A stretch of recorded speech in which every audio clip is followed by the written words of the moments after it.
Last episode, I went to a great deal of effort to explain to you all about seasons and series and why the British and Americans can't agree on what to call the sequential broadcast of a group of related, connected entertainments on a regularly recurring schedule.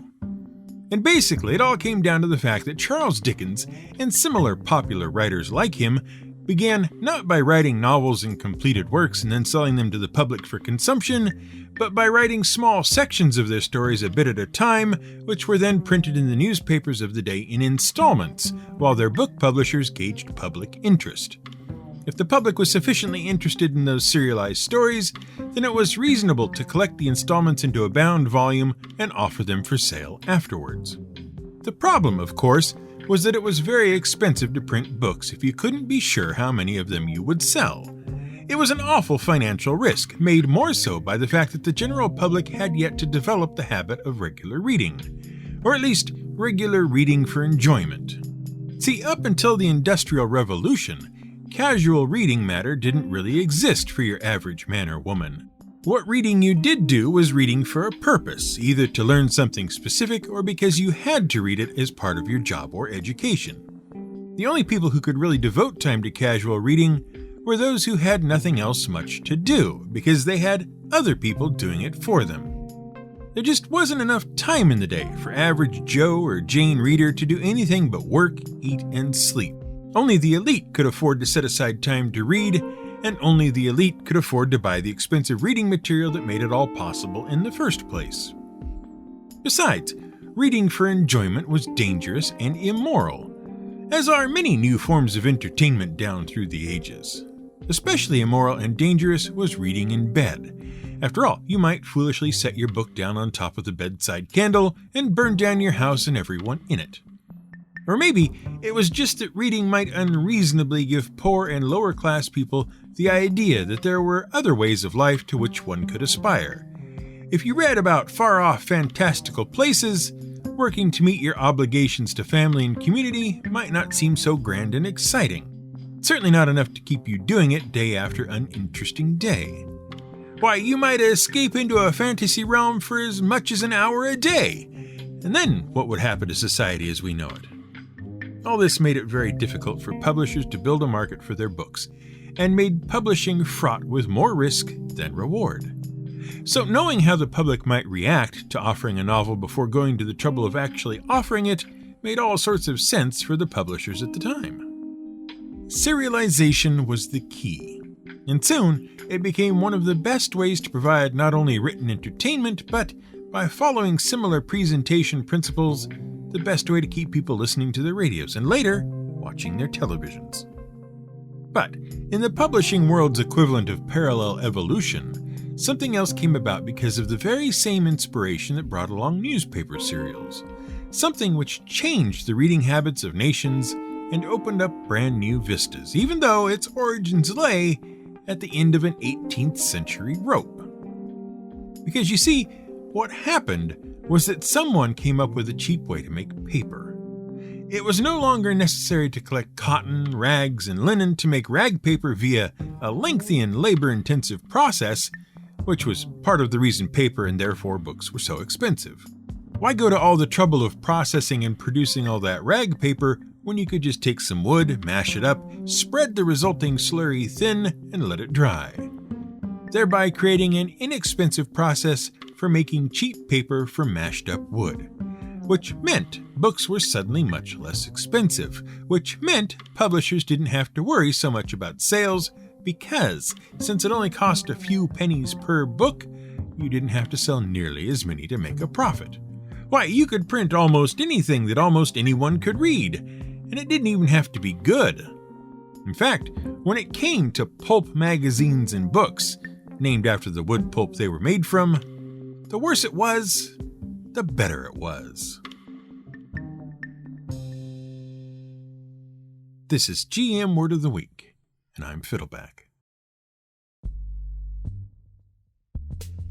If you attended a public execution in England during the 18th and 19th centuries, two things were certain, provided the execution you were attending was not your own.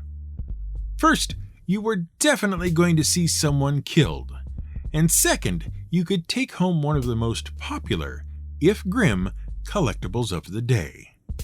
A sheet of paper called a broadside that told you everything you could want to know about the person being executed, gave a detailed recounting of their crimes and the trial, and printed the criminal's confession.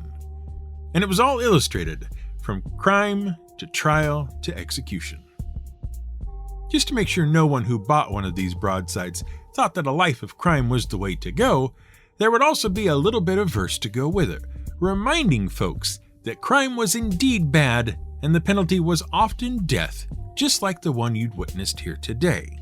They were the true crime podcasts of the day, and they were available for most every execution from local printers who, because they were so popular, specialized in printing them. In fact, they proved to be so popular that it made financial sense to print up collections of them full of lurid details of the crimes committed. And as literacy rates grew and the English general public began clamoring for more, competition between publishers meant that there was soon a growing market for any sensational stories you could care to dream up. And dream them up they did. The most successful stories frequently featured very little truth, but a whole lot of sensationalism. And soon, just like the stories written by more well-known and respected authors, these too were serialized in specialist papers printed on the new cheap wood pulp paper. For a single penny, you could get 8 to 16 pages full of just the sort of dreadful stories favored by the teeming masses of the lower classes. By the 1830s, these were commonly known as penny dreadfuls. And you wouldn't believe the sorts of stories you could read in a penny dreadful. There was Spring-Heeled Jack, a character who terrorized Victorian women throughout England by leaping out at them, spouting blue flame, and occasionally ripping bits of their clothing with his long claws. To make his escape, Jack would leap over fences as much as 10 feet tall and disappear into the London night. While the reports of Jack's activities were certainly real, the individual responsible was neither verified to exist nor eventually caught. Soon, penny dreadfuls all over England were retelling the tales of Jack and embellishing them until, eventually, Jack became more of a sort of fictionalized heroic character and less of a real-life creep. Similarly, the highwayman, horse thief, and murderer Dick Turpin, who had been a real person executed in 1739 for his crimes, soon had his life mythologized in the dreadfuls of the 1800s until he too attained folk hero status, a phenomenon we discussed in our folk tales episodes. But more than tales based on real people, those that featured made-up characters capable of superhuman feats of criminality or grotesque horror really fired the public's imagination and became the seeds of stories that reach even to today's world. You'll no doubt be familiar with the story of Sweeney Todd, probably thanks to any number of works based on the original tale up to and including the 2007 Tim Burton film Sweeney Todd, the Demon Barber of Fleet Street, starring Johnny Depp and Helena Bonham Carter, which was itself based on the Sondheim musical. Famously, Todd would murder his customers, and his obliging landlady would turn the corpses into pie filling. The entirely fictional Sweeney Todd first appeared in the penny dreadful serial The String of Pearls, which ran from 1846 to 1847. But perhaps the most influential character to come out of the penny dreadfuls was a character named Varney. Varney the Vampire, or in all caps, The Feast of Blood, first began publication in 1845 and ran to 232 chapters.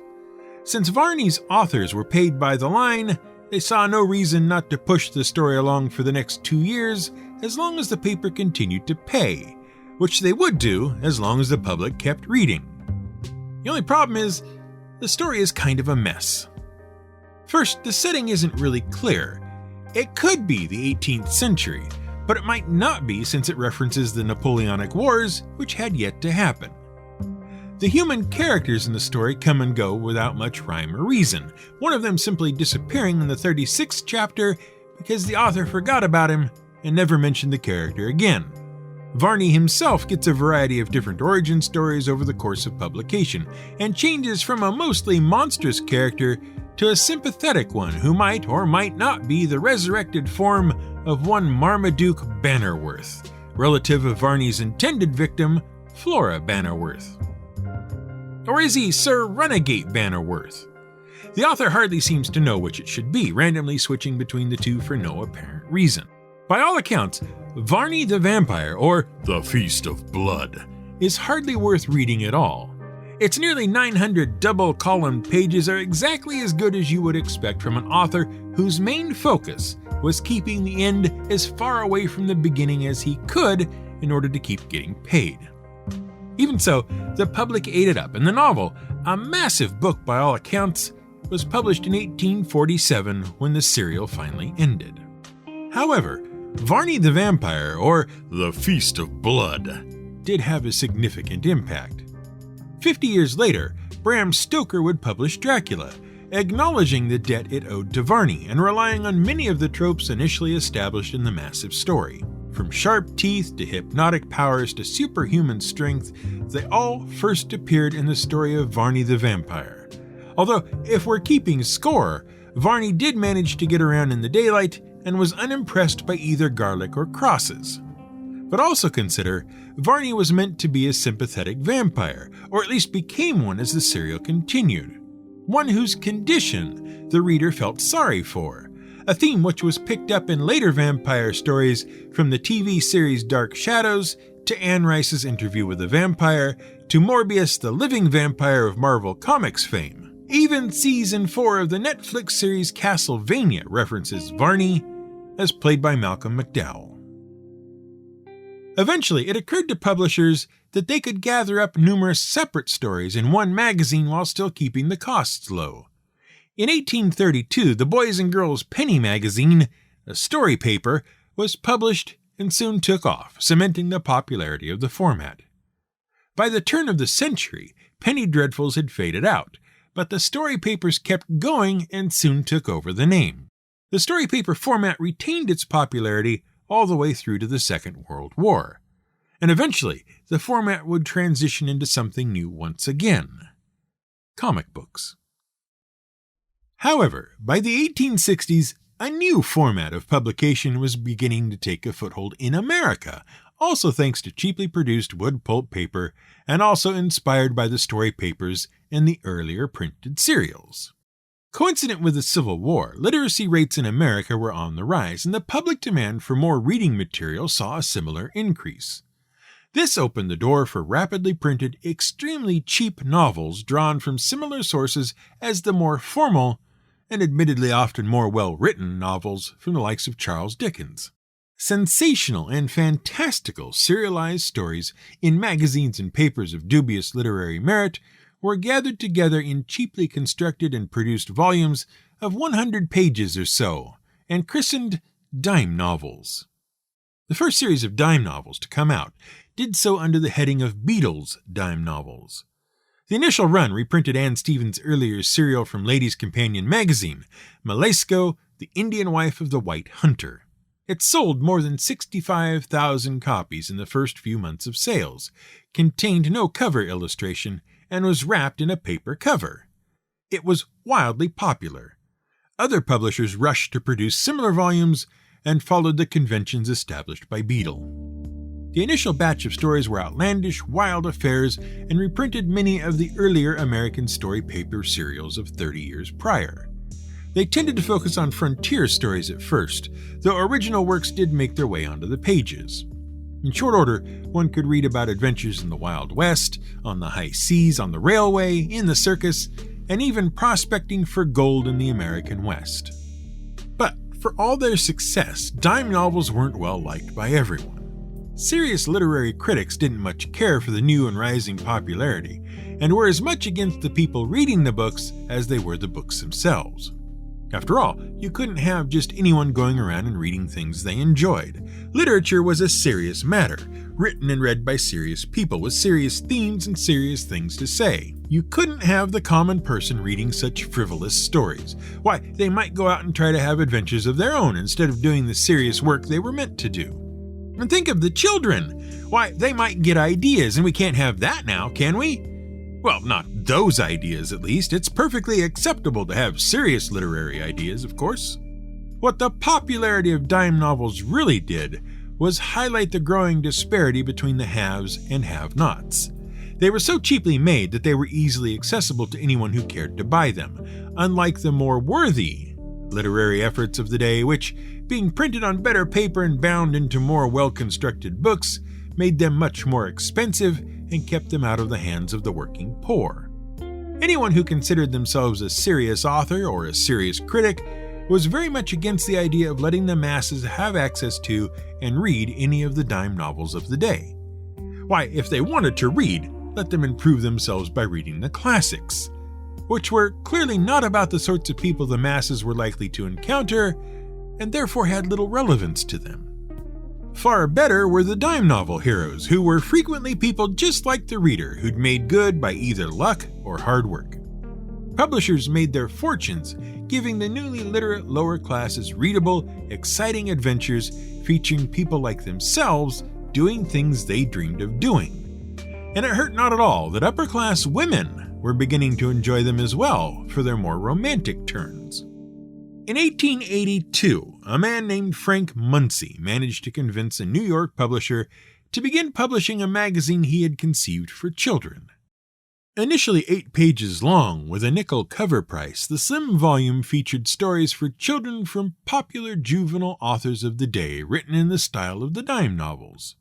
Success was limited by the fact, which Murray had failed to take into account, that children did not subscribe to magazines with any kind of regularity or for any length of time.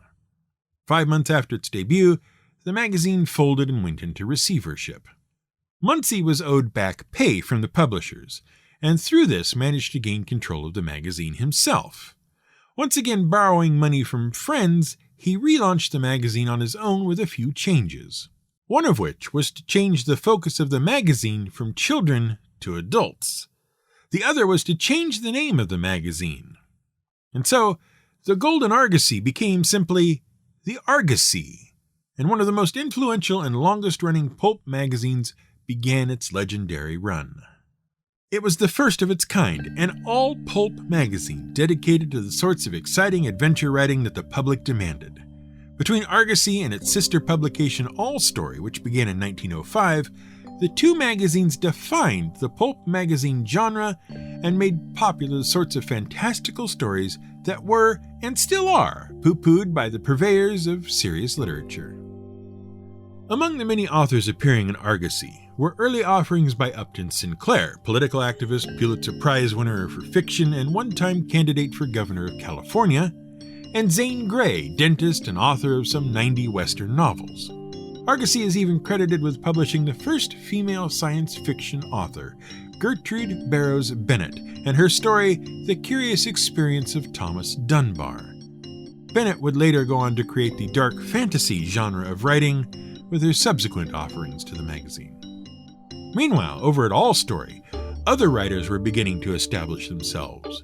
Rex Stout, author of the Nero Wolfe series of mysteries featuring a corpulent detective who never left his house but deduced the circumstances of the crime by pure intellect, began his writing career with short stories written for All Story and other pulp magazines of the early 1900s. And Max Brand, one of several pseudonyms for Frederick Schiller Faust, wrote short Western stories and the Dr. Kildare series for both Argosy and All Story.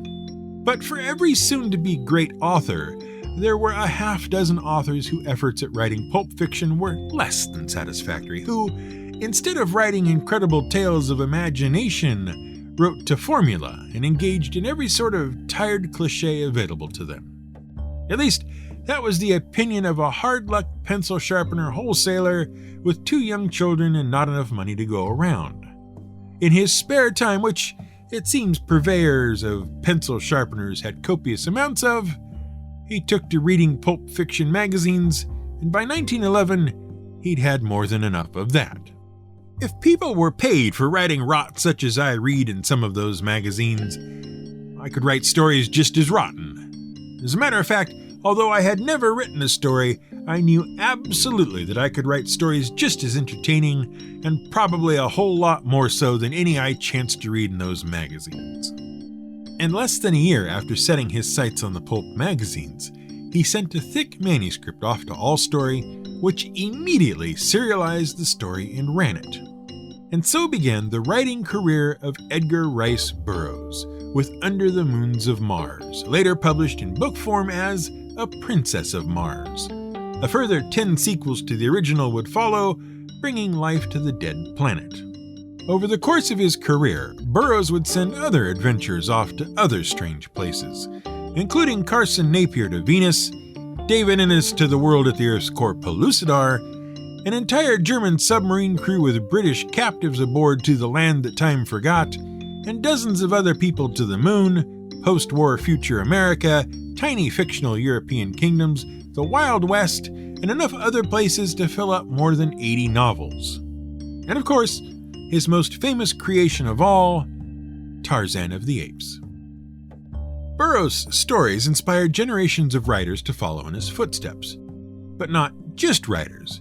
Scientist Carl Sagan was so influenced by Burroughs that he kept a map of the fictional world of Barsoom from the John Carter of Mars novels on the wall outside his office.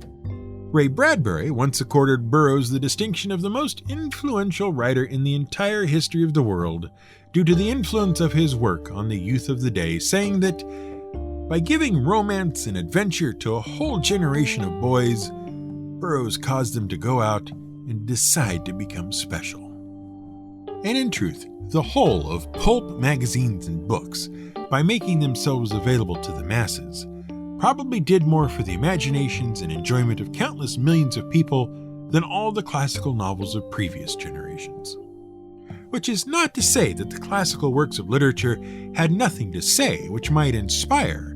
Rather, their audience was too narrow and too confined by reason of their difficult availability to reach very far. The very cheapness of the pulp novel meant that anyone who wanted one could have one. And it's a good thing, too. As Appendix N at the back of Advanced Dungeons & Dragons First Edition shows us, without the influence of the pulps, the game as we know it wouldn't exist. And neither would all the games it inspired, from the tabletop to the computer and everything in between. And to think it all started with an execution.